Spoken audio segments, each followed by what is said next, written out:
Hi, what's up mga Karina?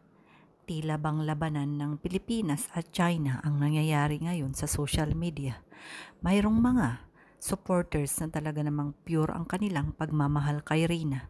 Mayroon namang mga grupo or mga individuals na mga reactors na hindi maintindihan ang kanilang mga layunin sa social media.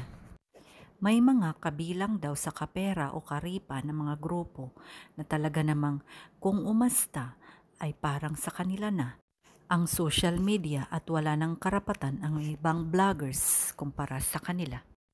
Mentres na reaksyonan ng magaganda ang isang bagay o ang isang tao ay pilit nila itong hinihila pababa, lalong-lalo na ang mga grupo na may mga pagagandang layunin patungkol kay Rina.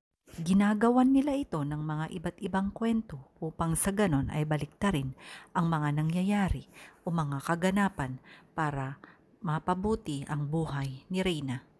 Kung ikaw ay tatanungin ano ang masasabi mo sa klase ng mga reactors na ito, lalong-lalo na ang mga taga-pagtanggol kuno ni Reyna o nagmamahal kuno kay Reyna.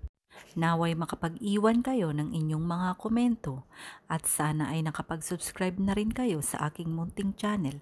Maraming salamat sa lahat ng ating mga supporters, silent viewers at mga sponsors at mga iba't ibang grupo na sadyang nagmamahal sa kwento ng buhay ni Reyna na kahit anong mangyari ay hindi pinapabayaan at hindi iniiwanan ang ating dalaga.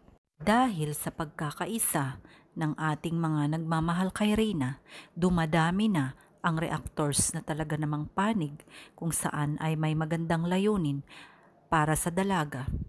Na sana ay may shoutout at may subscribe natin ang mga channel na ito kagaya ni Ma'am LMG Official, Kaagapay Jerry Vlog, Grace Vlogs, at Hasa 26 TV at syempre ang ating Reyna's Community at iba pang mga iba't ibang grupo na sadyang may layuning pagtulong lalong-lalo na sa kabutihan ni Reyna.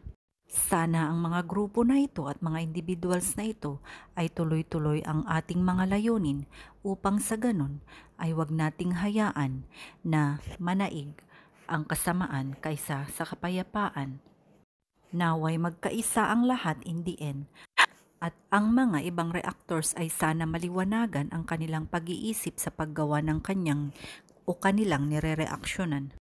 Kaya naman manatili tayong mapagmatsyag sa ating mga sinusuportahan sa social media, lalong-lalo na ang mga panirang reactors na talaga namang hindi sumasang-ayon na mapabuti ang buhay o kalagayan ni Reyna. Maraming salamat and God bless us all.